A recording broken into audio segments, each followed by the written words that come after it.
नमस्कार दोस्तों, जय माता दी। पितृ देवताभ्यो नमः। हिंदू धर्म में अमावस्या का दोस्तों विशेष महत्व होता है। इस दिन पितरों का तर्पण करने के साथ साथ देवी देवताओं की पूजा की जाती है। वहीं इस दिन पितरों की आत्मा की शांति के लिए विशेष पूजा भी की जाती है। मान्यता यह है ऐसा करने से व्यक्ति को पुण्य फलों की प्राप्ति होती है।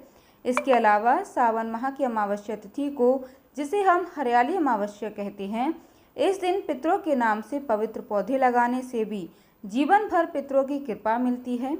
तो चलिए दोस्तों, अब हम जानते हैं साल 2025 में श्रावण अमावस्या यानी कि हरियाली अमावस्या कब है, इस दिन क्या करना चाहिए और क्या नहीं करना चाहिए। इस बार श्रावण महीने की अमावस्या 24 जुलाई दिन गुरुवार को रहेगी। अमावस्या का व्रत और स्नान केवल इसी एक दिन किया जाएगा। अमावस्या तिथि प्रारंभ होगी 24 जुलाई गुरुवार को सुबह 2:29 से और गुरुवार को पूरा दिन ही अमावस्या तिथि रहेगी और फिर 24 जुलाई गुरुवार की ही मध्य रात्रि 12:40 पर तिथि समाप्त हो जाएगी। इसलिए 24 जुलाई गुरुवार को ही केवल एक ही दिन अमावस्या रहेगी। व्रत स्नान दान इसी दिन किया जाएगा और इस दिन ब्रह्म मुहूर्त सुबह 4:22 से लेकर 5:10 तक रहेगा। सूर्योदय का समय सुबह 5:58 पर और सूर्यास्त का समय शाम 7:08 पर रहेगा। अमावस्या की प्रातःकाल पूजा का मुहूर्त रहेगा 4:36 से 5:38 तक, जब आप किसी भी पवित्र नदी में स्नान कर सकते हैं और फिर जल में काले तिल मिलाकर पितरों को अर्पित भी कर सकते हैं। सूर्य देवता को जल अर्पित कर सकते हैं। किसी भी मंत्र का जब आप इस समय यदि करते हैं तो आपको उस मंत्र का जो फल है वह जल्दी ही प्राप्त हो जाएगा। अमावस्या के दिन शाम की पूजा का मुहूर्त शाम 7:17 से 8:19 तक रहेगा और गोधूली मुहूर्त शाम 7:17 से 7:38 तक रहेगा।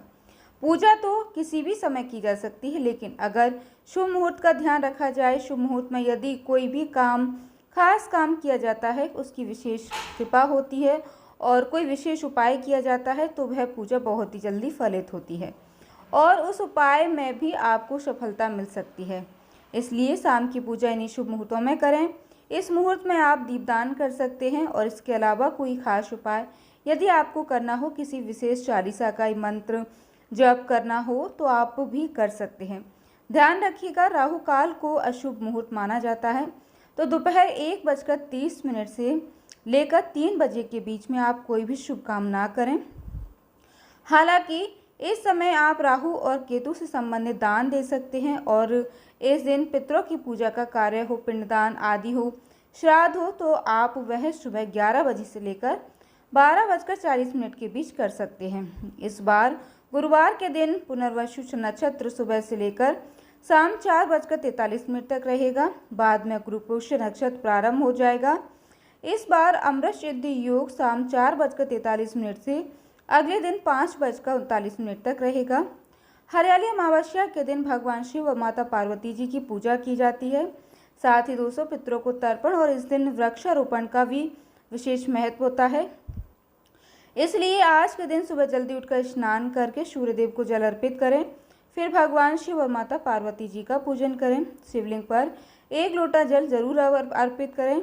108 की संख्या में हरे मूंग या अखंडित चावल, अखंडित अक्षत यानी बिना टूटे हुए अक्षत भगवान शिव जी को अर्पित करें। इसके बाद पितृ तर्पण करें, ब्राह्मणों को भोजन कराएं। शाम को पीपल के पेड़ के नीचे दीपक अवश्य लगाएं और पेड़ की पूजा करके परिक्रमा करें।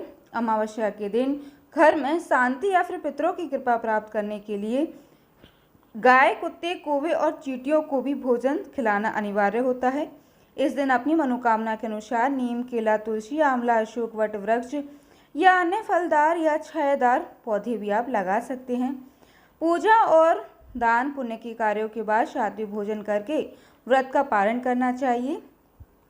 अमावस्या के व्रत में सुबह से लेकर रात तक व्रत रखा जाता है। शाम की पूजा करने के बाद दीपदान करने के बाद आप व्रत खोल सकते हैं। इस दिन तामसिक भोजन जैसे मांस, मदिरा आदि का सेवन नहीं करना चाहिए। जरूरतमंदों को दान अवश्य देना चाहिए। मंदिर जाकर भगवान के दर्शन भी करना चाहिए। इस दिन शिव चालीसा, शिव मंत्रों का जप करना चाहिए। आरती करके कथा का श्रवण भी करना चाहिए। यह सब चीज़ें बहुत ही ज़्यादा फलदायी मानी जाती हैं। पितरों की मोक्ष की प्राप्ति की कामना से भगवत गीता के 7वें अध्याय को पढ़कर या सुनकर उसका समस्त पुण्य पितरों को यदि अर्पित किया जाए, फिर पितरों के नाम से कुछ दान दिया जाए तो वह पितरों की भी मोक्ष मिल जाता है। दान देते समय ध्यान रखें कि दान किसी भी मनोकामना की पूर्ति की इच्छा से ना दिया जाए, समस्त नष्ट हो जाता है और दिए गए दान का आपको बार बार गुणगान भी नहीं करना चाहिए। तो प्रिय दोस्तों, यह थी आज की जानकारी। उम्मीद करती हूँ कि यह जानकारी अमावस्या से जुड़ी आपको पसंद आई होगी। वीडियो अच्छा लगा हो तो लाइक ज़रूर कीजिएगा, साथ ही हमारे साथ जुड़े रहने के लिए चैनल को सब्सक्राइब कर लीजिएगा। धन्यवाद दोस्तों। जय माता दी।